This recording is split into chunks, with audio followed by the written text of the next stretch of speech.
Hi class, we are going to talk about pointers in this video.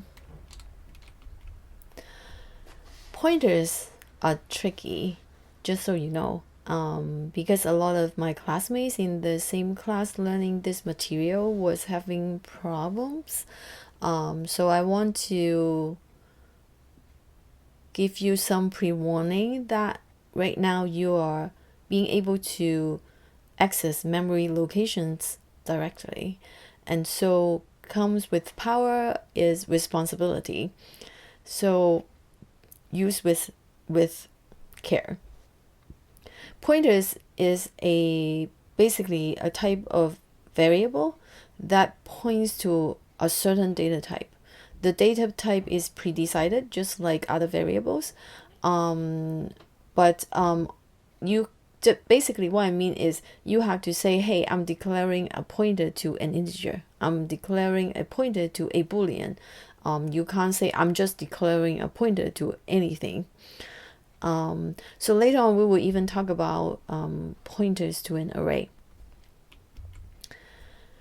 To declare a pointer to a more regular data type like an integer, this is an example or two examples, so two ways to do it. You can see the star, which is in between int and the variable name p. You can place it close to the variable name, you can place it close to the data type. So like I said, the value of the pointer is an address. Just notice though, we have just said that, hey, this is going to be a pointer to an integer. It has not done anything to initialize the value of it. The first way of having the star close to the variable p from the book is said that is a better way. But in my opinion, both are fine. Just that when you use the second way, when the star is close to the data type, be reminded that this way doesn't make p1 also a pointer to integer. And so it's maybe confusing if you don't remember it or never write this code, okay? So to declare an integer and a integer pointer in the same line. So stick to one way, but this way will be useful sometime actually. We would actually see it. So two ways to initialize a pointer. In our example, is an integer pointer. We can point it to an existing integer, or we can allocate memory for a new integer.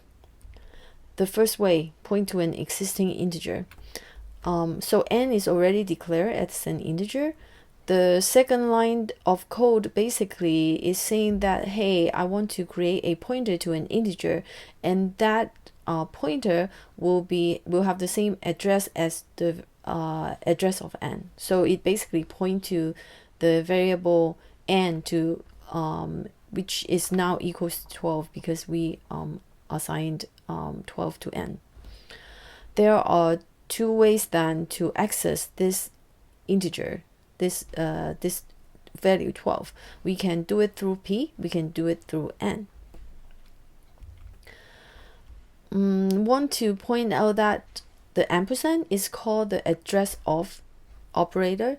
It just tells the compiler, hey, the value of p should be assigned the value of the address of n. So it's the value of p though, it's not really start p. So because the start p actually will be used for something else. I know it's a little bit convoluted, but that's the syntax. Second way to initialize or assign value to a pointer is to allocate memory and create a new integer. The integer has no name to it. So I call it a named integer, but the memory is there. After we say p equals to new int, which got this memory space for it, we assign the value of p to equals to 12. You can see that star is used in both places, but they are actually different. before I go to the next slide to talk about this special start P in the second case, I want to point out that there's only one way to access this integer that is created, which is through P, because no other thing is pointing to it. It's unnamed. We cannot use a variable name like n to access it.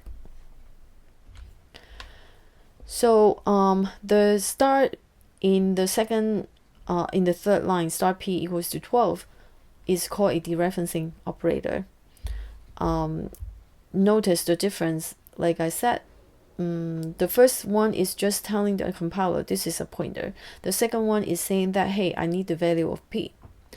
So just be mindful that when you use the start, knowing which case it is when you write the code. So there are dangers. That's why I said using pointers are tricky. Alert number 1: what if pointer P is assigned to some other value after you created the new integer space? So if I created this space, I point P to it, and then I point P to something else, what will happen? So this pointer basically disappear. P will be pointing to something else, right?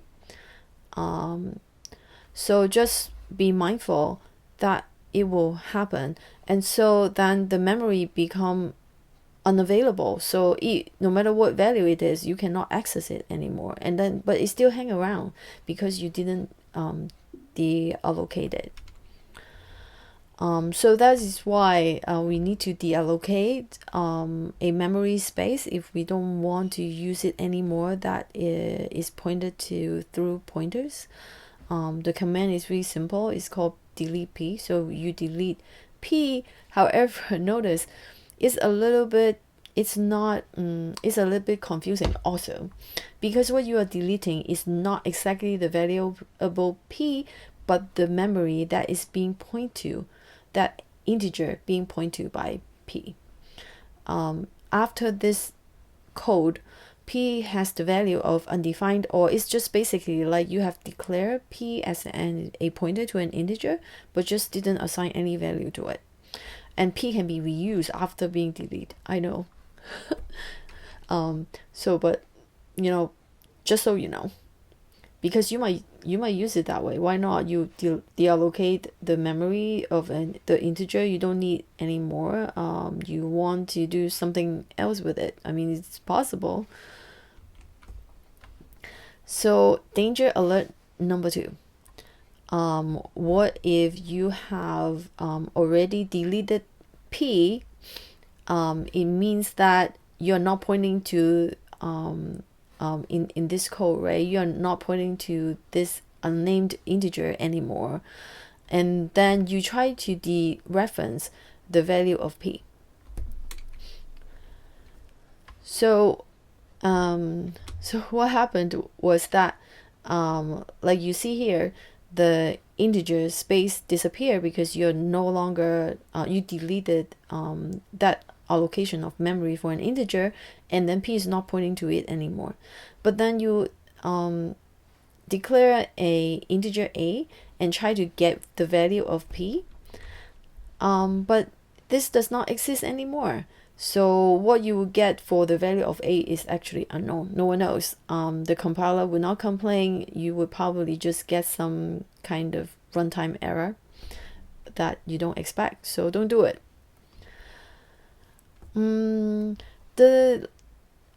So here I just want to explain it a little bit more. Consider the case that when we have two variables P and Q and both point to the same memory space. So you only need to do P equals to new in 1 because you're creating only one memory space for one integer. And you can have Q point to the same location, and that's why you see Q being assigned the value of P. But after delete P, what will happen? So just both of them will be uninitialized, and both of them actually can be reused. let's look at demo. So I just want to show you how all this stuff work. I don't need to compile it anymore. So let's walk through the code. How about let me actually run it so that we have it next to us. So we have a pointer, integer pointer p. We have a normal number integer n.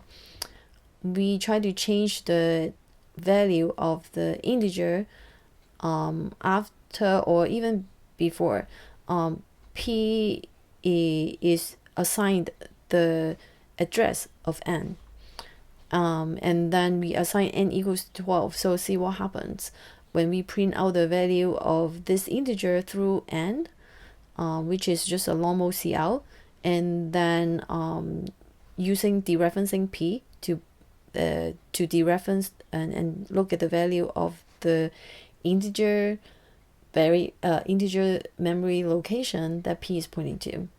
Both print out 12 because p is actually pointing to where n is.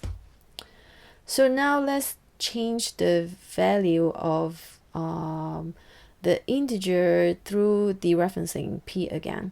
So p is still pointing to n. And then if we dereference p and then assign the value of 11 to that location, well, that's the location of n also. And so both n and p, p is pointing to still, both will print out the value of 11.